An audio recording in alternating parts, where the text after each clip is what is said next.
Good morning, good morning, good morning, everybody.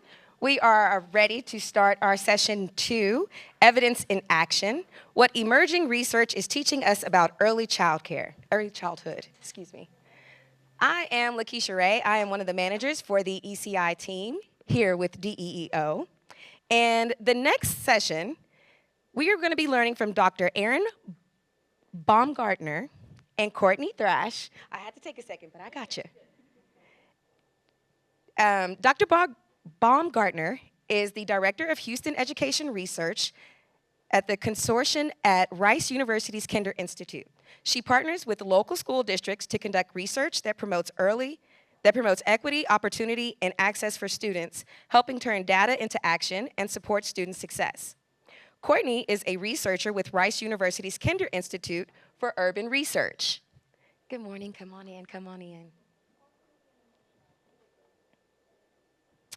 I'm sorry about that. I'm introducing Courtney. Courtney is a researcher with Rice University's Kinder Institute for Urban Research. Her work focuses on early childhood education, social inequality, and how neighborhoods shape educational outcomes, all with the goal of advancing equitable opportunities for children and families. Please welcome our next presenters. Thank you. Thanks for the introduction, and thanks for you all for coming. Let's get us moving. Oh, there are faces. You already see us. Okay. Title, slightly different. Same idea. Okay. Thanks for taking time to chat with us. I'm going to start by telling you a little bit about who HERC, or the Houston Education Research Consortium, is, so you can understand a little bit more about some of the information we're going to share. So HERC, or the Houston Education Research Consortium, we are what's considered a research practice partnership. And so what that means is all of the research we do at HERC is in direct partnership with these school districts in the Houston area. There's not a study we do where we go into a district and tell them about themselves. We want to make sure that the questions we're asking are on things that they're trying to make decisions on and on topics that they care about, so that research is more likely to get used. And so we do this in 2 ways. We do projects with specific districts where somebody comes to us and says, hey, can you help us understand if pre-K access is equitable in our district, which is a project we did a few years ago with HISD. And then the other projects we do are with the whole region. So we bring everybody together, figure out what topic doesn't have a boundary, what's something that everybody's thinking about, and then do a study on that topic and bring our partners together to talk about the research, the findings, and how to use it to make change for students. So when we think about the research that we've done at HERC and what we've learned in the Houston area, one of the questions we hear all the time, and I know I'm preaching to the choir. But part of this is I hope what you get from our conversation today is information to empower you to share with other people, to make change, to advocate how you need to. So in work that we've done in the Houston region, we found that students who attend public pre-K are much more likely to be ready for kindergarten than their peers who would have qualified for free pre-K but didn't attend. Students who attended pre-K were less likely to be chronically absent in later grades, and especially emergent bilingual students benefited from participating in pre-K, right? They're getting some of those early learning, early language opportunities that Flavio talked about earlier in a way that some of their peers aren't. And so I'm saying pre-K, but there's a lot. I know there are a lot of you in the room that are not necessarily in the public pre-K space. You can use the sentiments of what I'm talking about interchangeably with other early education settings. So if we're thinking about high quality preschool or other learning environments, I think we would see some of the same things. And so this is not only what we're learning in Houston, but this is what we're seeing across the country. The benefits of students who are participating in high-quality early learning experiences connect to all of these different outcomes. They do better in school. They're more likely to be involved in the workforce. They have higher earnings by having participated in high-quality pre-K, higher graduation rates, less disciplinary actions, less likely to be involved in the criminal justice system as adults, have higher wealth. All of this we can track back to early learning experiences and high quality ones. And the reason why we're talking about quality is because we have to think about what are the components that makes a high quality early learning environment. So there's this organization, I don't know if you're gonna be able to see this, I think you can see it, called NEAR, the National Network for Early Education Research. They're based at Rutgers University. And one of the things that NEAR does is they have this list of quality benchmarks. And what NEAR argues is that it's not about one of these benchmarks or a combination of a few of these, that you have to be able to check all of these boxes to reflect that you have a high quality early learning environment. So I pulled, you can see it, okay, I'm just checking if you can see. So I pulled from TEA how they talk about high quality pre-K. So there was a bill that passed a few years ago in Texas around high quality pre-K. There was some funding that came with it, and there were some descriptions of what would make a high quality environment. And so I highlighted the particular parts here that are a little maybe hard to see on the big screen, but highlighted the parts that the TEA high quality benchmarks focus on. So they talk about having some sort of curriculum that's aligned with pre-K guidelines. They talk about having beginning, middle, and end of the year student assessments. They talk about having a teacher who's certified, and that for high quality learning, there are other sort of additional qualifications that pre-K teachers, they encourage that they have. Things like having instructional training for teaching emergent bilingual students, a low student to teacher ratio, so an 11-to-1 ratio, having family engagement plans in place, and have some sort of evaluation place for kindergarten. So these are the things that TEA calls out as elements of a high quality program. Does anyone know how TEA keeps track of these things? Trista, she's shaking her head no, because she knows the answer to this. They don't, right? So built into all of these, the part that I didn't highlight is usually something about tracking. Are you counting these things? Your LEA, local education agency, so your district or your entity, whatever you're part of, should be capturing this information somewhere. But then what happens with it? So if we're trying to monitor and make sure that pre-K is high quality, we're putting investments into high quality pre-K, what does that really mean? So of those NEAR benchmarks, the ones that I showed you on that first screen, there are 2 of the 10 that Texas hits in terms of what policies they actually kind of like push and follow through. And that's about having early learning standards, so TEKS, right? And then having vision and hearing screenings. These are the only ones that are explicitly part of Texas policy that districts have to do.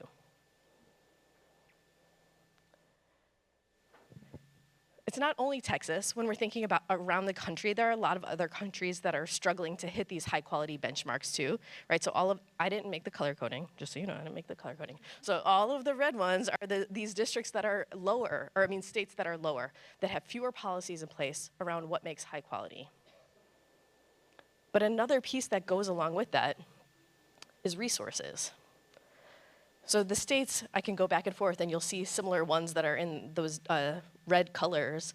The states that have bigger gaps in terms of funding, what it would take to provide, okay, Texas falls into that bucket too.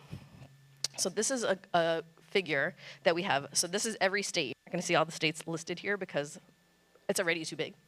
So Texas is the third in terms of gaps between the amount it would cost to provide high quality pre-K and the amount that they actually spend per student. And so that difference is around, the estimate is in Texas, if we think about like the cost of living and the cost of instruction and all of that, it's estimated close to $13,000 in Texas. And Texas is it's around under $5,000 for pre-K. So there are big gaps. $2 billion investment is what Courtney's reminding me. To get us to where we would need to be, it would be an extra $2 billion per year to get it, to make sure districts have the resources they need to be providing this high quality early learning environment. But it's not just about pre-K, right? So how are we thinking about what comes after pre-K? So often when we're talking about early childhood, in a lot of settings, we're only focused on pre-K, we're only thinking about like the littlest kids. But to have more continuity and to have any of the investments, so there are policies that have passed, Trista's gonna talk about these later today. There are policies that are passing that are trying to get more resources into these early spaces, but how do we make sure it lasts? Because we know the third grade, the one that's off the chart here, that's the one that people are thinking about. Why are people thinking about third grade? It's when we get tested, right? Yeah, that's what we're thinking about. And so how do we make sure we get students there? They have to be ready at every point along the way. In the first 5 years of a kid's life, 90% of their brain development is happening at that point. And it's just it's starting to level off. So the investments that need to happen in those early years are super important and are still high as they get into the 6, 7, 8 years old too. But the amount of effort that it takes to make changes to that development in those early stages is getting higher and higher. So the more we invest in those early years, again, like we're talking about before third grade, not before pre-K only, but before third grade makes a huge difference. This is a picture I borrowed from our friends at Rice's school literacy program and how they think about how literacy skills build on each other, right? So the way that they've used a tool like this is to help people think about, okay, the oral language skills that kids are developing in the pre-K and kindergarten space, you need those before you can get to this first grade space, before you can get to the second grade and third grade space. And so if we're not, but that means that this learning is still all happening, and important learning is still happening in these early years, that it's not, third grade's not the end of the line. So a conversation we had with a group of educators at Rice a few weeks ago was around what's happening to make connections between these grade levels. So there was some language that's even on the TEA, the Texas Education Agency website, about early learning and early childhood. And does anyone know what ages that covers? 0 to 8. 0 to 8. But we're not talking about it like that in school districts and on campuses, right? We're talking about these as all standalone things. But we need to start thinking about the connections between these grade points. One of the tools that exists on the TEA website is it's a grade level specific self-assessment for school districts to use, for campuses to use, for those early childhood years. So I'm talking about pre-K through second grade. For each year, what would make a high quality environment? What gets you to proficient or excelling in those spaces? And one of the things that it argues is that your organization should be having, as it relates to having vertical alignment conversations across grade levels, at least 3 times a year. That would be like a excelling campus that's doing that. How many of you are in spaces who've had conversations across grade levels? Or even if you're in a early childhood space, have had a local school district reach out to you or a local campus reach out to you and say, hey, what are the things your kids are learning because they're coming to us next? Those conversations, what's that? You ask the schools what kids need to know, right? But it needs to go both ways, right? The conversations need to be happening both ways for us to have this continuity that brings kids across spaces. I think this is you. I don't know what I'm pointing at. Oh, sorry, okay. So I'm gonna turn it over to Courtney to talk to you a little bit more about getting kids in and enrollment and what that means. Hi. I don't love myself on a microphone. Okay, so we know that high quality pre-K matters. Switch here. But we have to get kids in the door, right? Like that's the first step. We have to get them enrolled or we have to get them in these high quality childcare programs, right? But we have to think about where we locate those programs and those childcare, centers, right? And we've had a lot of change in the Houston region as far as where people are moving. There's been a lot of population change. So first I want to talk about pre-K enrollment trends. So these numbers are only for our partners, but there was a similar trend across the region. And this line should be right here. I think when we copied it over, it got moved. So we saw, this is when HB3 was enacted. It was went into effect in the 2019-20 school year. And that is what expanded public pre-K. Prior to HB3, it was a mandated half-day program. Some districts chose to do a full-day program, but most districts in the region had half-day programs. And so in the 2019-20 school year, the state said, hey, you got to provide full-day pre-K. And that law was passed in the spring, and then they expected it to be implemented in the fall.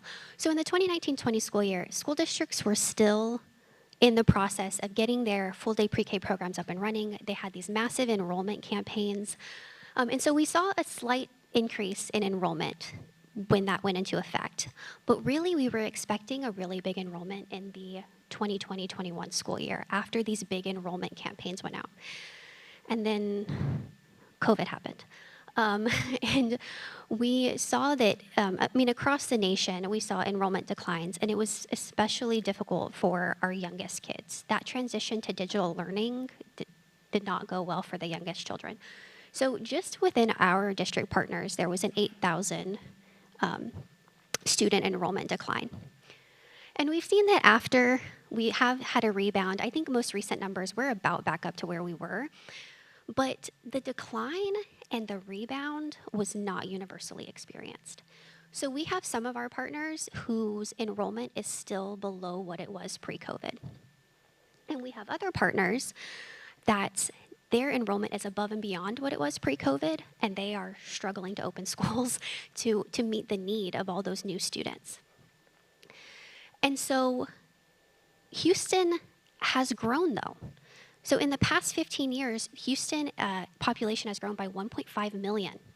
So we went from 5 million residents to over 7 million residents in the last 20 years. So if we have more people, why are fewer kids showing up for school? And I think there's a couple of reasons.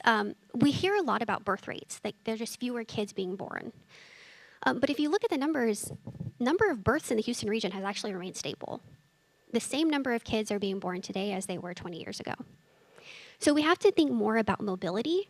So we have to think about population churn happening within the Houston region. Where are people moving out of and into? We have to think about alternative learning environments. So more families opting for private schools, charter schools, homeschooling. And so we have to think about where are we going to locate these childcare programs and these pre-K programs to meet a changing population in the region, right? So here I want to go through the population of the Houston region. So these are school districts boundaries. So there are 68 school districts in the Houston region, which is wild. 68 school districts in the Houston region. And so this is their population in 2013. And so darker greens are obviously like higher populations, lighter greens are smaller populations. And so unsurprisingly, you see that the darkest districts are those in the urban core, right? Houston ISD, I think, God, I can't, when I look at this map, it's like so messy. Yeah, Cy-Fair, yeah. So not surprising, right? If we go to 2018, you can see that there are some changes. So districts in the northern part, the western part, some here in the southeast, we see them getting darker. So we see that the population is getting bigger. We see population change happening kind of like in this outer ring of the urban core. And then in 2023, we see a few more changes, but like a lot of the change was happening in between these 2 years. So we see like population getting larger outside, but it's often more interesting to look at how a school district's population has changed relative to itself, right?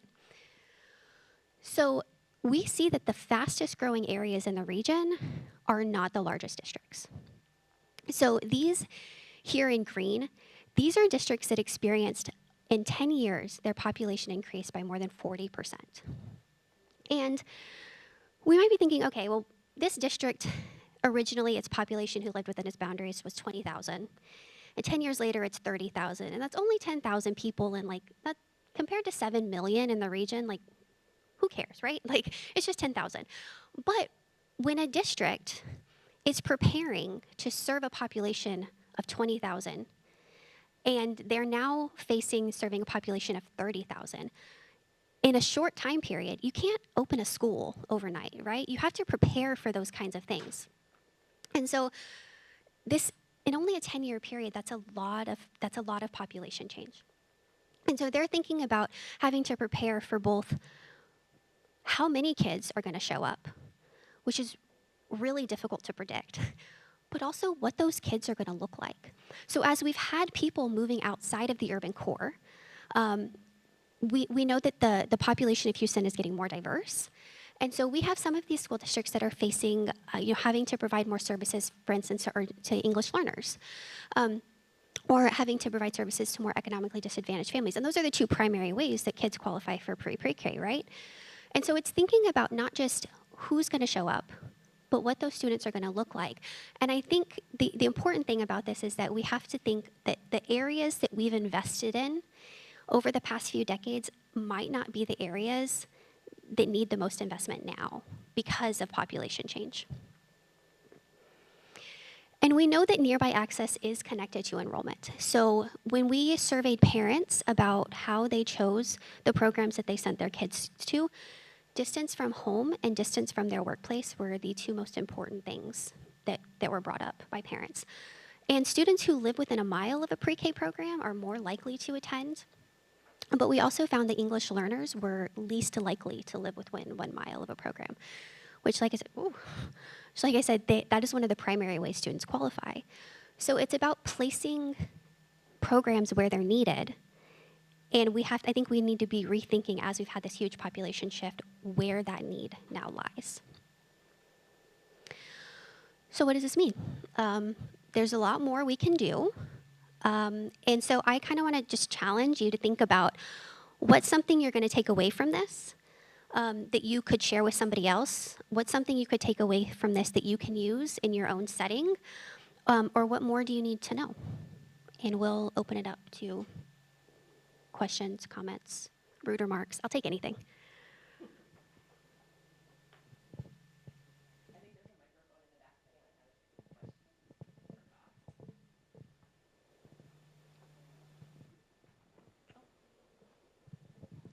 Hello, everyone. My name is Dr. Ashley Watts. I am a early childhood scholar. I thought it was really interesting, your conversation, Dr. Baumgartner.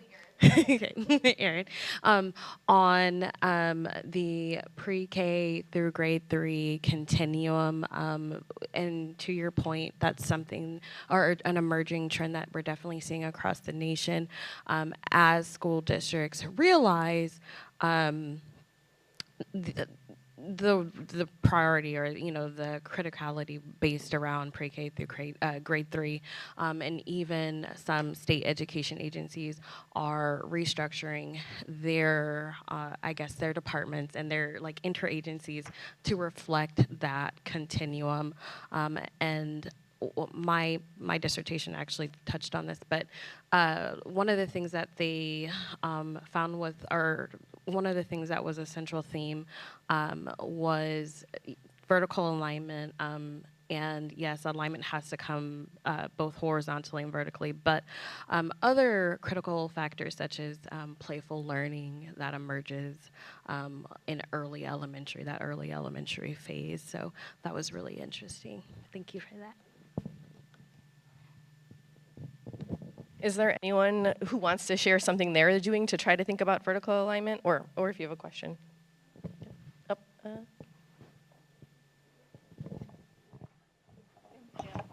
Thank you very much. I just wanted to know, because these are the issues that we are looking at, that this is how the demography is looking like, and this is how it's spreading, or maybe going towards the rural-urban divide and all those things, but the question comes to my mind is that a real rural-urban divide, or is it creation of slums? I have a question on what is the role of town planning in it? So, because any state, any city, and having said that, when we talk about the USA, a country that is, led by rule of law, so how are these slums allowed to be created if they are slums, or if they are urban rural areas where the planning of schools, where the planning of all these facilities are meant to be planned with the town planning? So I'm not sure that I would use the word slums. So the areas that Courtney is talking about are what we would consider, one of the nicknames for them are exurbs. So they're further out than the suburbs. So sometimes they're rural, but sometimes they're becoming sort of like suburban areas themselves. They're becoming more developed. And one of the things that we know in the Houston area is that housing affordability is a big deal. People can't afford housing here. And so they're moving further out. And it's not, it's a wide variety of families that are moving out. It's not necessarily that lower income families are the ones who are moving out. It's middle income families who want to go out and have bigger houses or more space or different sorts of resources available too. So the population that's moving to these places is just fundamentally changing in lots of different ways. And so to your question about, how could planning help that? I think, looking at trends, one of the things we tried to do with this project where we were looking at how population change was happening, and this is going to be coming out in a research brief in a few weeks, is looking at where are the babies born? And so when we looked at spaces to see, okay, if we estimate that 100 babies are born in this space, 5 years later, how many of them show up at kindergarten? And what we see is in a lot of the areas where lower growth is happening, so like in these middle areas, lower proportionate growth is happening. Fewer than 100 of those kids are showing up 5 years later. But in these areas where a lot of growth is happening, 160 kids are showing up for every 100 kids that are born. So to Courtney's point, even planning and trying to come up with an estimate of what that's gonna look like is hard. Because if I'm, backtracking, okay, how many babies are born? So I know how many kids might show up for kindergarten. So many people are moving into these areas, it's hard to predict even who's gonna be there. And we have seen some of these outer municipalities try to tackle that planning. So Montgomery County, for instance, they put a moratorium on new housing for a while because they're like, our infrastructure can't keep up with the number of houses that are being built. So we do see that they are trying. KDISD has had to open so many schools in the past even 5 years. So they're trying. It's just, I think people moved, especially during COVID, much more rapidly than it was expected, because as a lot of people went to remote work, they could move further out and it was okay. And then also with the, loan rates were so low that people were buying, right? And so I think it happened just a lot more rapidly than it was expected. And I think they're now trying to play catch up to that. But it's really hard to plan some of that stuff if you're not expecting the huge influx of people that we saw.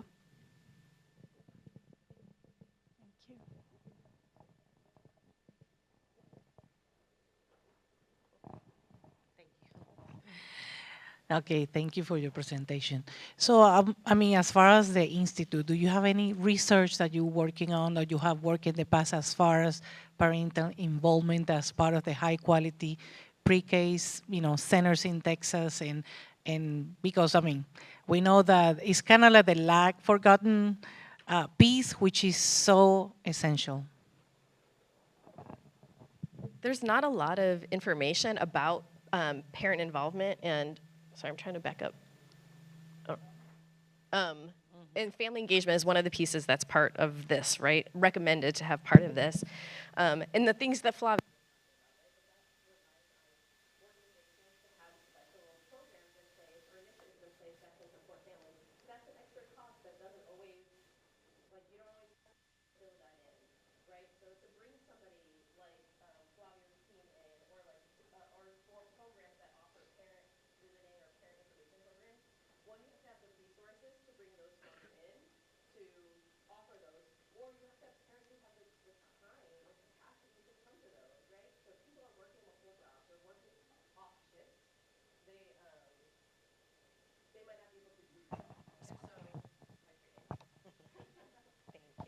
and so I think these are the things to think about too. One of the points that Flavio made that I thought was so interesting in the keynote was around information and how can awareness and understanding of the importance of things like family involvement or these language, have conversations, don't make it one directional when you're talking with your kids, how much that information can be helpful to families, but getting access to that information is hard when they have limited capacity too. Yeah.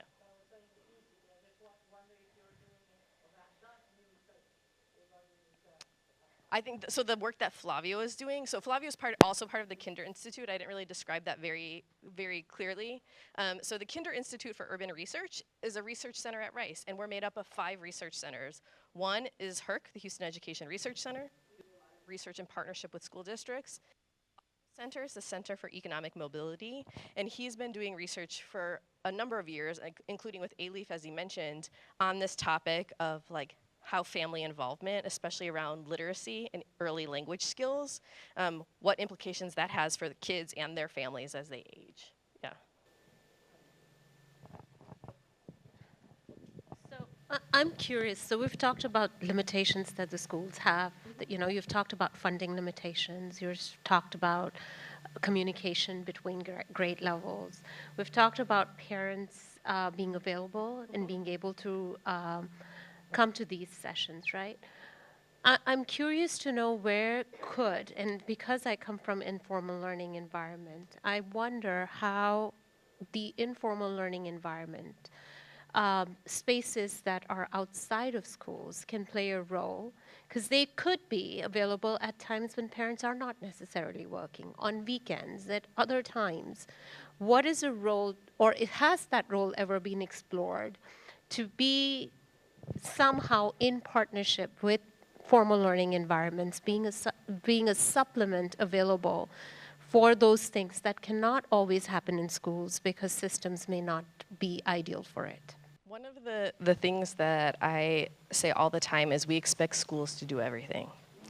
We expect schools to make sure kids are fed, to like, if they come to school and they don't have clothes, to find some backup things, to find some other resources to support students who might be showing up with things that they don't have. Schools don't always have like the time and capacity and resources to be doing that because they're also supposed to be teaching kids, like the main reason why the schools exist, right?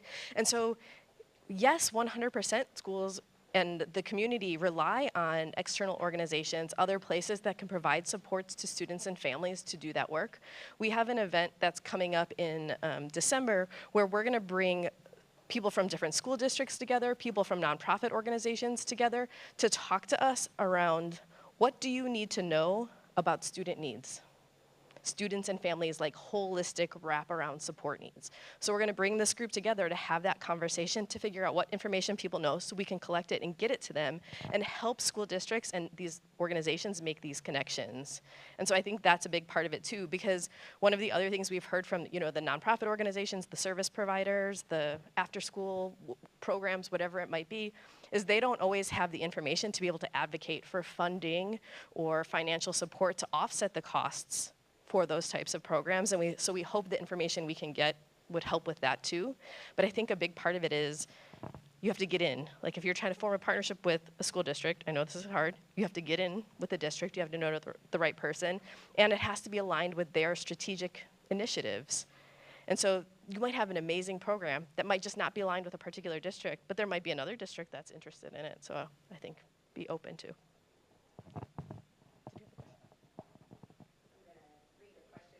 Zoom audience here. Oh, I forgot we had a Zoom audience. Sorry, Zoom. This is from Miss Marisol. Her question is about the near benchmarks met in Texas. Is the TEA class size of 22 students not being considered? And is there any Houston data available to help us plan for enrolling/access in future years? So the benchmark is 20. So this is why I put up where Texas is, the Texas requirement is, and what the near benchmark is. And so, Marisol, that's where the difference is. That's why Texas isn't hitting it. Also, we know that some of those benchmarks or requirements by Texas are flexible. So you can put in waivers and have classes that are larger sizes. And so 22 is not the kind of locked in number that every campus has. I know they aim for it. If there are folks in the room who are in district, I know you aim for it. But it's hard to do sometimes, right? Kids show up on the first day of school and you have to put them in a classroom. And so things happen even if the best laid plans, right? Thank you.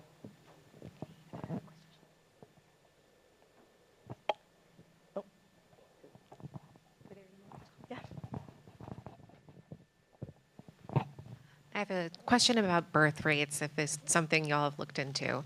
So I know that you said it's holding steady across the region, but considering we have some school district areas that are higher growth than others, are there some school districts that are seeing lower birth rates and others seeing higher birth rates?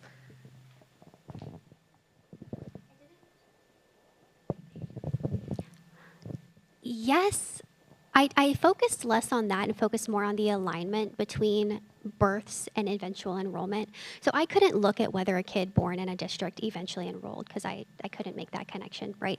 But I just looked at if 100 kids were born, how many showed up 5 years later, right? And it doesn't necessarily mean that's the same child. So I didn't really focus on that. But I do know that when I looked at the alignment, there were some districts where it's like 40% of kids who are born are showing up 5 years later. So I imagine that is a combination of fewer kids being born in that district and also just massive mobility that's happening. Yeah. I was actually thinking, as I was writing the brief the other day, I was like, I should like look to see like those numbers. But I imagine yes. And one of the things I'll add is to go with the brief that Courtney's talking about that has all that mapping and how population change is happening. We're also making an online map like dashboard where you could click on your school district and it'll show you how live births have changed over 10 years. It'll show you like how the population, how the composition of the population is changing. So do we have a higher proportion of families who maybe are in poverty or a higher proportion of families who have language needs support? And so like everyone will be able to see that for their own district because not all districts have that available to them when they're planning. And although we're using school districts as like a boundary, as a space, it's not necessarily about school districts. If you offer a program that falls somewhere in that map, use that as a resource to think about like the area around where you're serving. Incredible, thank you.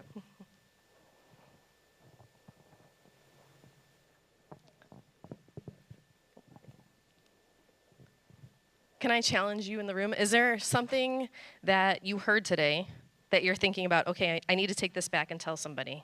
What's like something that stuck out to you that you feel like we need to keep talking about this thing in my setting?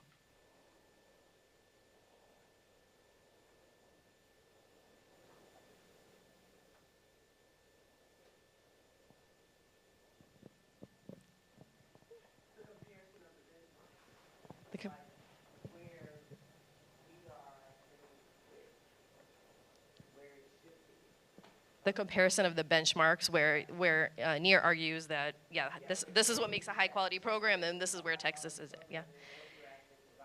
And one of the things you can think about, right, so this is about state policy. This is like, do the state policies have these things? One of the things that we can think about is in our own settings, do we hit these things?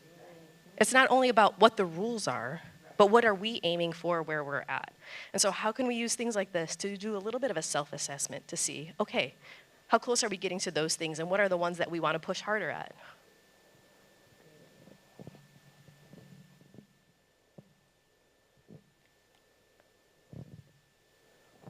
All right. Well, I appreciate all of you. Anyone have any questions? Online have any questions? That was our last question from Marisol. No, ma'am, we do not have any more online questions. All right, well, we appreciate you all. I'm going to put these back up because, again, we want you to be thinking about, all right, if I can figure out how to get back to that last slide. I don't know what I'm aiming at.